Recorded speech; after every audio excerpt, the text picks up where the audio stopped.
ഇവള് ആരോട് വെച്ചിട്ട് ഇവള് ക്ലിപ്പ് എടുത്തേ ഇവിടുത്തെ എന്റെ ക്ലിപ്പ് എടുത്തേ ആരാ? ക്ലിപ്പ്, പേഴ്സ്, ബോള് എല്ലാം താഴെയാ.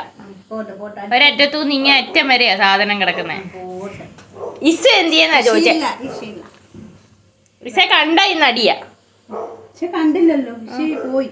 അല്ലെങ്കിൽ അവളെ കൈ പോലും മര്യാദക്ക് ഇരിക്കത്തില്ല. ഉമ്മ കൊടുക്കുന്നു.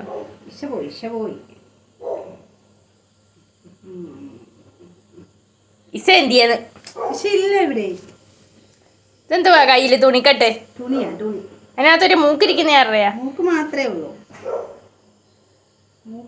അത് അനങ്ങുന്നുണ്ടല്ലോ. ഇസ ഇല്ലയോ ഇരിക്കുന്നു? ഓടിച്ചു പൊടിക്കും നിന്നെ. എന്തൊരു മര്യാദക്കാരി. അവിടെ പല്ല് കണ്ടോ?